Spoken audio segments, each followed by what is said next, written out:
What's up, my construction entrepreneurs? Tyrone Jones here with the Construction Entrepreneurs School and Services. I'm back at you again. Hold on here. I'm back at you again, right? And this time I'm going to talk about estimating. But I'm not going to pull up any spreadsheets like I usually do anytime I get into the estimating works. I am going to talk about estimating just verbally. Okay, so you're going to have to either write it down to follow along or visualize it in your head. Okay, now this estimating joint here that I'm going to talk about is not for. Hold on here.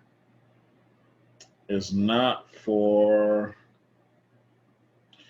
general contract.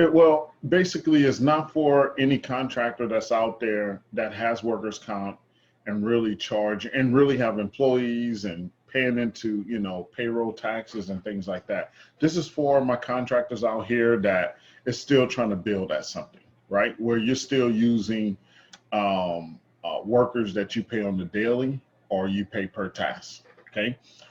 Now, how's that different from, what you should be doing or where you should be working to is just paying someone hourly and then, having those people work, 40 hours a week or 30 to 40 hours a week, but having work for those individuals all the time.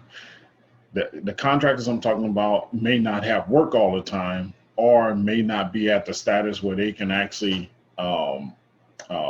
start paying that hourly rate, start paying for that insurance for whatever reason. Maybe because they haven't, found the clientele that will pay them that money, or maybe they just not charging enough, right?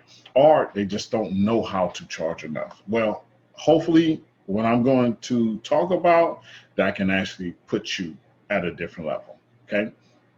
Oh, this is also for my unlicensed contractors that's out here just trying to take care of their family, right? Eventually, everybody needs to get to a place where you're licensed. All right, so estimating, right? Now, on a basic level, we just talking about on the basic level, nothing complicated, nothing, stressed out, nothing extreme, just on a basic level, okay? If you have workers, right, that you're using their daily rates. Let's say painters, we're paying painters $160 a day. Concrete finishers, we're paying them anywhere from $280 to $300 a day.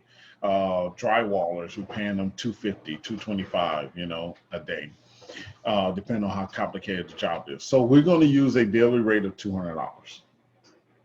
Okay, so when you go and bid a job, and you're not using any software, you're not using any Excel, you're not, basically you're just trying to, you get these jobs, you write them down on a sheet of paper, and you may write them up or you may just verbally give your number, either or, right?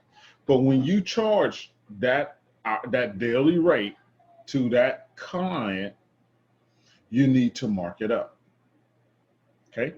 And this is one of the reasons why you find yourself not making money, or you find yourself still as a lower wage making contractor.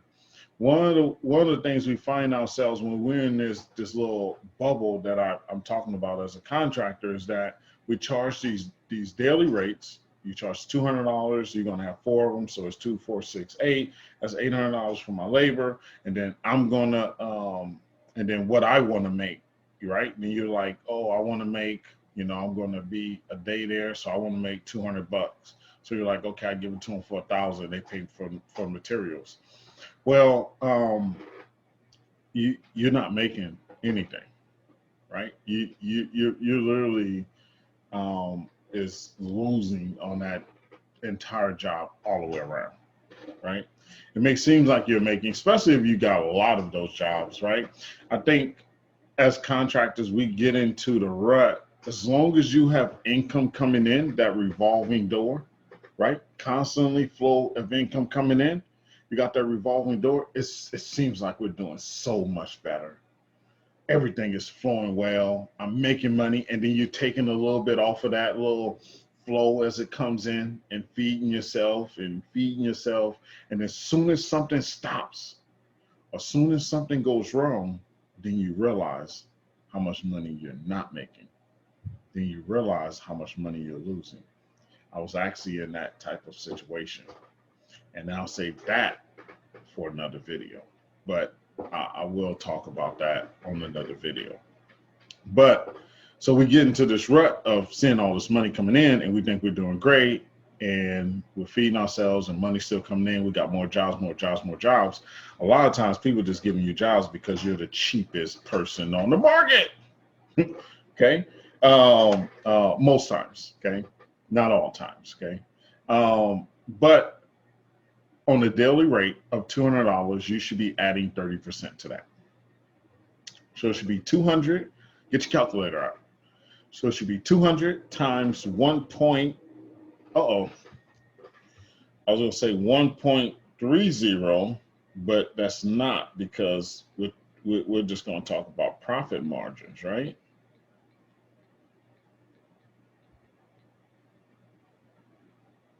Let's do I'm pulling up the profit margin chart, because 30% is not 30% on the profit margin, right? So we want to make sure that, let's see here.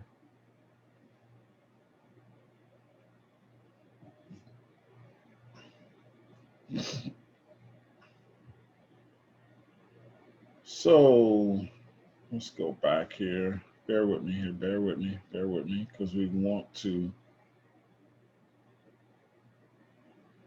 Oh, no. Let's see here. Let's see if we get this one here. So, okay. So, let's see here, profit margin. So we got, so we're going to do 30%, right? 30% is 1.43. Okay. That's what 30% is. We're not talking about just adding 1.30 like I almost had you do. No, we're going to add basically a gross profit percentage. Okay. I just literally Googled profit margin chart. That's what you can look up. Gross profit multiplier chart. You can look up that'll bring it up as well. So a lot of times as we're bidding this work, we think that, you know, just because we add 20%, that 20% actually equates to 20% of that job, which in reality we're beating ourselves. You should be adding the profit margin percentage to that is 1.25. So we're talking about 30%. So we add 30% to the labor number. Okay, so for 30%, that's 1.43. So 30% is 1.43. So let's pull out a calculator. That's 200 times 1.43. Okay. So that rate is $286. Okay. So what does that tell you? So for profit and overhead, because I'm counting that as profit and overhead, because we wasn't charging for that already. Okay. Now there's a way to figure out for your profit and overhead. I just threw 30% out there. Okay. You can do 20%. Okay. Which is 1.25. Okay. Okay. So we had 30%. That's $286. That means that we are making, okay, overhead and profit on that individual of $86, because we're going to pay that person the $200. So we're making $86. Okay. Now we're not going to talk about what it would be if you was actually paying insurances, taxes, overhead, and things, labor burden, overhead percentage. We're not going to talk about all that, okay? Because we'll be adding more to this number. We're just trying to get you to the right place to where you're charging enough money to get you on the right path. Okay, so we added the 30% to that, which was 1.43. That came out to $286. So for every person, okay, we got 4 people on that job times 4. So that's $1,144. Okay. Basically, that gives us $344, right? That's what we are making on that job. Then we have our wage, okay?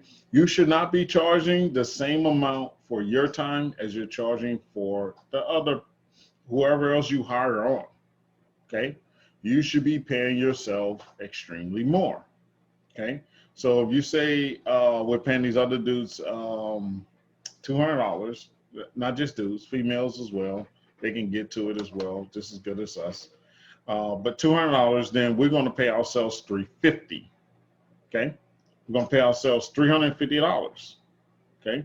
And we're going to also add 30% to that. So times 1.43 comes up to $500. So that was $500.50 plus, what was that, $11.44, I believe it was. So now that total is $1,644.50 just for the labor for that day. Okay. Now, I'm not talking about picking up materials and all that, because if you want to add that in there, now you need to add in your truck. Okay. On minimum, okay, you should be charging for your truck every day. Your car, truck needs to be charged from port to port. Port to port means from the time you leave the house to the time you get back to the house. From the time you leave the office to the time you get back to the office. We want to get paid. Okay, you should be charging. Okay, you need to find out what is the local car rental rate in your area. Okay, it's probably $100 a day to rent a car in your area. Maybe it is, maybe it's not, maybe it's less. I'm talking about a little nice sized car or truck. You know, I think the last time I rented a truck, I think I paid $125 a day for it. You know, not including the gas. Okay, let's not get a little crazy here. But every day you need to charge the minimum, because if your car breaks down to where you can't get in, you don't have a secondary vehicle. You need to be able to go rent a car. Okay. Now you don't have to charge as much as the rental rate that will charge you, but you need to charge a percentage of it. You know, what I usually charge for a vehicle a day is $15. Okay. $15 a day, $15 per hour. Okay. So times 8, that's $120 a day. Okay. But now that's port to port, right? Usually gone in, 10 hours a day. So that's $150, right? So it's $150. Okay. So you need to account for your vehicle, your time, and you need to be making money off of each individual that works for you. So no more that you need to be just charging for the daily rate of the persons that you do hire. No more. You need to mark that up every time. Okay. So I'm going to let you go with that, my construction entrepreneurs. Hopefully you learned something from that. Hopefully you gained something from that. Let me know if you did. Let me know if you didn't. Let me know if you feel like it's not right. Something is not adding up right. But hey, also too, do not just add in this, 20%. So you add in 1.20. Do not do that. Okay. Use the profit margin chart. Okay. Make sure you add in the correct percentage amount, so you're paid the correct percentage amount. And I talk about profit margins I have a course on my website that talk about labor burden percentages, profit margin percentages. Okay. Labor burden, profit margin, and we discuss building rates as well. So I help you build rates. You learn about how to determine your labor burden percentage, and you learn how to calculate your profit margins for each project or each labor, even if you're doing a labor only job. Okay. Hey, I'm gonna let you go with that, my construction entrepreneur. I'll be back. But in the meantime, hustle hard, then hustle harder. Catch you on the next one, my construction entrepreneurs. Hey, my construction entrepreneur. Okay, don't. Why the bleep are you doing that too? Oh, I have no idea. Okay, start all over. Cut that out. Cut. Yeah. No. Oh my gosh, man. How many of them you got to do, Jones? How many of them do you need to do?